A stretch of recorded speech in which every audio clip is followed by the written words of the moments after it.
Good morning, everyone. It is January 1, and I'm showing you my Christmas tree. But there's a reason for it, a good reason, so please stay tuned all the way through this video, and it's going to make sense. I believe that Jesus indeed told Joshua Malekla that he would come to take his church on September 23 through 24, 2025, and would return to earth as king on September 15, 2032.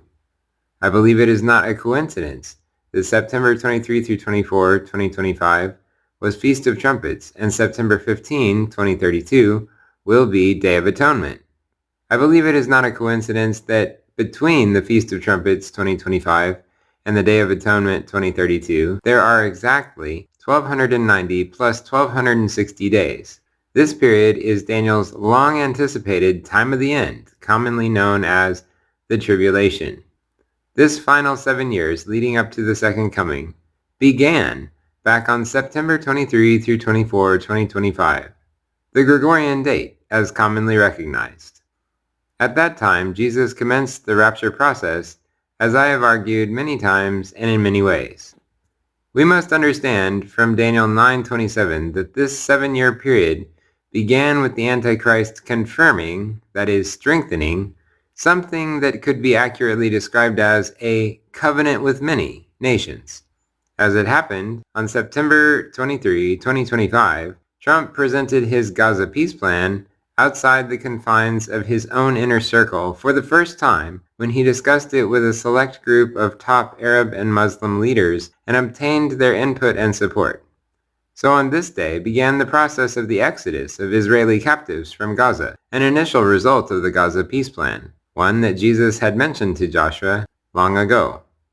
On his YouTube channel, Joshua Malekla published back in June of 2025 that he received a supernatural vision in 2022, informing him that the future ruler of the world, the Antichrist, will come out of Saudi Arabia.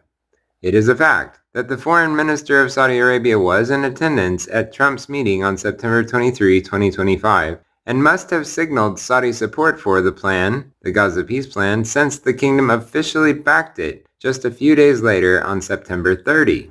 Trump's Gaza peace plan ended up obtaining the full backing of the UN Security Council, see Resolution 2803, on November 17, 2025, immediately following a pitch for it by the U.S. representative in which he concluded, and I quote, "Let us vote for this resolution not as a compromise, but as a covenant for the children of Gaza, and for the peace that endures, and for a Middle East reborn."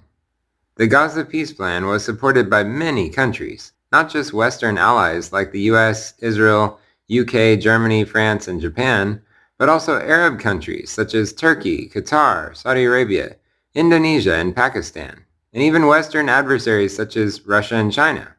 So, my brothers and sisters, we are definitely in the final 7 years. As soon as it was presented outside Trump's inner circle on September 23, 2025, the future ruler of the world from Saudi Arabia no doubt began confirming or strengthening the Gaza peace plan, which was soon described as a covenant and confirmed and or strengthened, to one degree or another, by most of the big countries in the world. Now I want to change gears a little with you for a minute to review something. Recall Charlie Kirk getting caught up in the middle of a 9-branch menorah structure exactly 99 days before the very center of the modern Hanukkah. I made a video about that about a month ago. And we've also seen how exactly 99 days after the middle of September 23 through 24 is January 1, the exact center of biblical Hanukkah, based on the month commenced by the full moon. Recall that the exact center of the menorah watch season 2025 that I've said so much about is December 25, Christmas Day.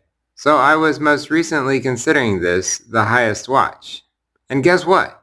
Every year there are 2 different days celebrated as Christmas. Western Christians celebrate December 25, while January 7 is Christmas each year for Orthodox Christians.